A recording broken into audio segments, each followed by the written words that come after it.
our advisor, we spoke to experts from around the country who have studied this. Well, thank you for that. And that's going to conclude. Also, thank you to Prince Harry and Meghan, the Duke and Duchess of Sussex. Thank you so much, and to all the tireless workers at Archwell Foundation.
Even like between January and April of last year, 25,000 visas were approved for Irish people to move to Australia.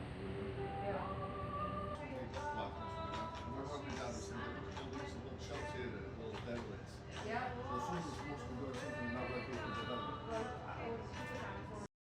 I don't think it would make any difference. If people want to drink, they will drink regardless of any warnings. It's like with the smoking. I'm a smoker myself, and the warnings haven't put me off at all, because it's an addiction. So if you're going to do it, you're going to do it regardless of any warnings.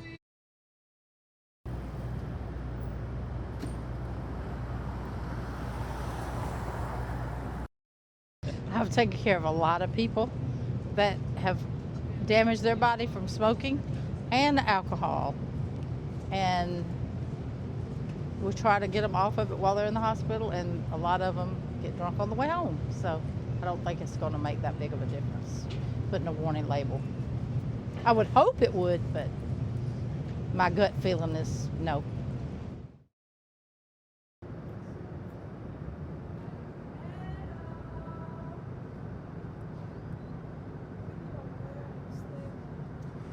For a long time, we've known that alcohol is a cancer risk factor, in particular for breast cancer, including for certain head and neck cancers, especially in smokers, colon cancer even. So we've known this for a long time, but the public didn't know. And there were many competing messages about alcohol, including related to cardiovascular disease.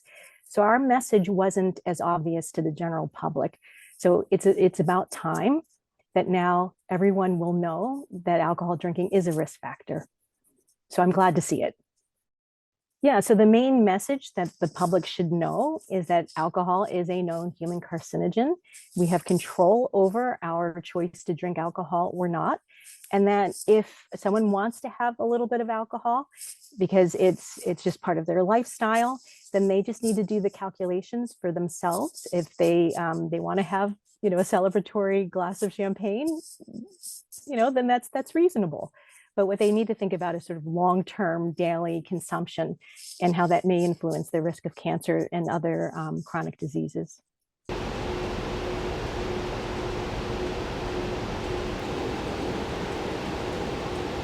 Yes, so you can see all the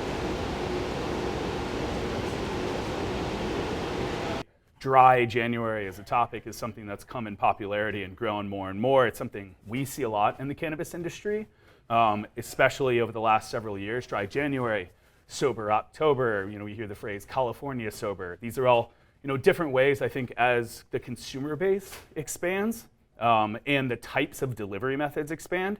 We have beverages, we have edibles, we have all these different kinds of things. I think people are looking and interested in alternatives to alcohol and just exploring different options.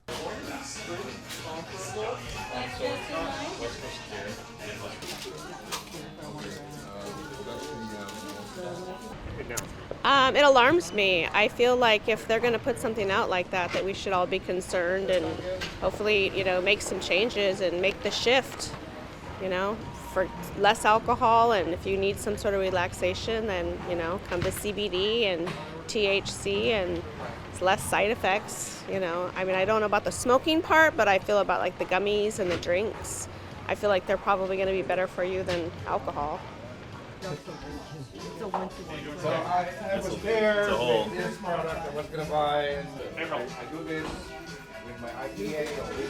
What's your take? I've drank enough in my 20s and 30s for a few lifetimes, so I like to switch it up. I've noticed since I've personally cut back on my alcohol consumption, I felt better. It's easier to wake up in the morning, yet you still have to get through life and have a stress relief, and alternatives are great.